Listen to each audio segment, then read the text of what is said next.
Hi everyone, Lisa Soames-Peck here from Spellbound Miniatures, and I thought today I'd do a little mini series on making miniatures with your Cricut Maker.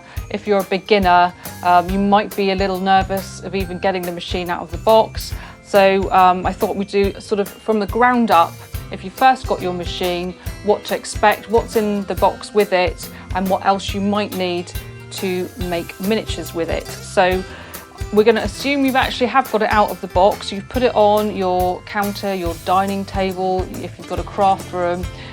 It's sitting there and you've plugged it in. We're not going to go over to design space at the moment. We're going to leave that to one side and just look at the hardware and take it step by step. So also in the box with your maker, you'll have the pink fabric mat, and you'll also have the rotary braid that comes with that. It's got a round blade, as you'd imagine, for fabric. You also have the blue mat and the fine point blade, tiny little blade in this silver housing. And you'll get a beginner's project to make a card, which I absolutely recommend you do that project. It really helps you get into the habit of using design space, putting material on the mat, changing the tool in the machine and coming up with a finished project. So definitely do that. So what we're going to do today is we're going to be making a room box.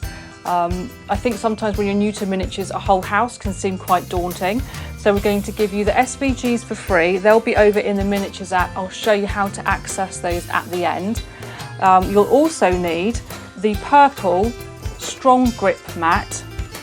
Mine looks a little weird because I actually had the bigger 12 by 24 mat and I chopped it in half because it was cheaper that way to get two mats.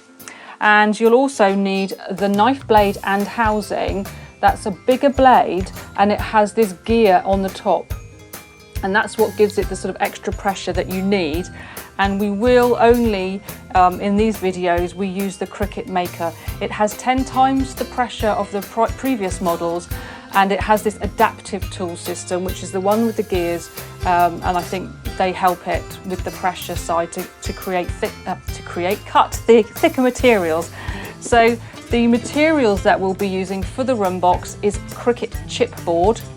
It's 2mm thick. I don't know if you can see that. It's fairly stiff. And we use the Cricut brand.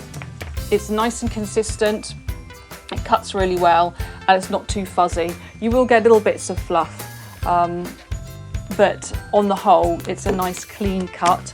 So we recommend that. That's what we're going to use. And there's a sort of option in the project to make a sidewall with a window and window frame. And there's an open frame, which you can see in the Witch's Cottage behind me. We're doing that open frame for the room box, and there's some layers of detail on there which we use craft board for. So Cricut brand craft board. If you want to put those details on, you'll need craft board for that. But it's sort of initially we're just going to focus on the basic room box made out of chipboard on the Maker, and the only extra things you'll need are the chipboard, the purple mat and the knife blade and housing. But I think if you're going to make any amount of miniatures, the one thing you'll use over and over again is the purple mat and knife blade. So it's not as if you need to buy those just for this project. I probably use those more than anything. So once you've got your purple mat, your knife blade and housing and your chipboard, and you'll need 6 sheets of chipboard for this project. And let me just see how many come in a pack. 5. So you'll need just over 1 pack of chipboard. So let's look at the machine. You just flip the top open and then the flap opens by itself. And in here, this is where you put the blades in, and this is the roller, and you've got white plastic things, and these move. We'll get to that later. So the first thing you would do is switch it on, and it does make a noise. It's kind of priming itself. I think like when you switch on a printer and the things move around and it checks everything. So we'll switch it on.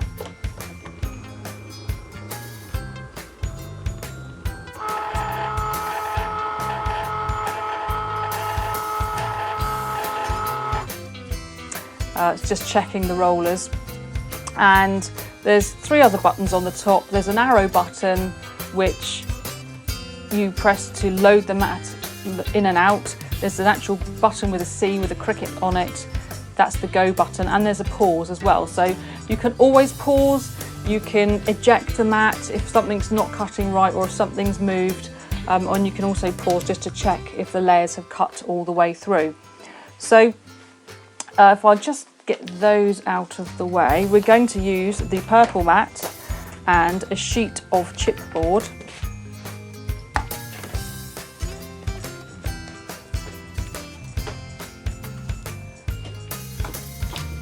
And the one thing that you'll need also, which I'm sure you probably have some at home, is masking tape, painter's tape. Because it's so strong, we need to tape down the material as well so it doesn't move. Now, I don't know if you can see, my mat is very well used. I'm using the same original blue mat. I'm using the original fine point blade, and that's cut loads of craft board. So if you look after them, I think they last really well. So we load up the chipboard, and the sheets of chipboard come in 11 by 11 inches square. And if you can see on the mat is 12 by 12 square. Now with the knife blade, it won't cut beyond 11 inches. So that's why it's 11 inches square, even though you've got a 12-inch mat. And also, when you're going to use the knife blade, because it's a thicker material, these white sort of little toothed rollers with teeth on, we need to slide those over to one side, because otherwise they would mark the material. You'd get little tram lines and grooves. So they move over here. And then if you can see, imagine if, when we put this in, we've got that inch over this side, which is there, with a gap, which is where those rollers sit. So if you didn't move the rollers over, or your material was more than 11 inches wide, the rollers would get caught on the material and they shift things about and make marks. So that is why the chipboard's in 11 by 11, and that's why we moved the white rollers over. You can use a brayer, mine's a bit squeaky, to apply even pressure all over the mat. And then you would take your tape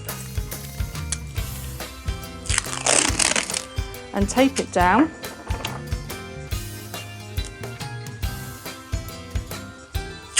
And then this stops it moving whilst it's cutting. It will cut through the tape, no problem. So if your design goes close to the edge, it doesn't matter. It will just cut through the tape. That's not an issue.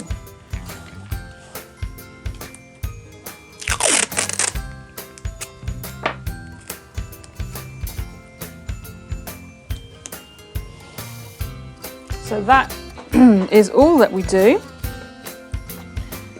to tape it onto the mat. Make sure it's always up in this left-hand corner. And then when the design space places the pieces on the virtual mat in the software, it kind of leads from that top corner. You can reposition them as well, but if you just let it do its thing and let it position the things automatically, it will kind of lead from this corner. So always make sure you're lined up with the zeros. That's it as far as the mat goes. And then the only other thing we need to do is get the knife blade. They come with a guard on the bottom, so make sure you take that off. And then you'll see the gears here sort of stick out of one side. And where they're open without the plastic cover on, this is where we put those gears matching into the gears on the machine. And then we put the silver guard over, clip over, and then the dark grey clip. And it's a definite clunk but you can just hear that. It's fairly easy. So that is it. The machine is now set up to use the knife blade and your chipboard on the purple grit mat. So the next thing you'll need to do is head over to the App Store and download the Miniatures app if you haven't done that already. Just search for the Miniatures app in Google or on the App Store. And once you've logged in, head down to the Discover button with the magnifying glass, and that will bring you to this screen where you click on Downloads. That will bring you to this page when you click the Spellbound Miniatures button. That brings you into the free download area where you just click on the Cricut Maker Roombox project. This gives you all the SVGs needed for the project, and the first one you'll want is the Roombox SVG Basic Structure file. If you're unsure how to download SVGs onto your computer and upload them into Design Space, we've created a handy how-to tutorial. I'll put the link to that in the description below. So that's the end of part 1 in the Roombox series. Don't forget to subscribe if you don't already to make sure you get notifications when the next videos go up. Thank you for watching today, and I'll see you soon.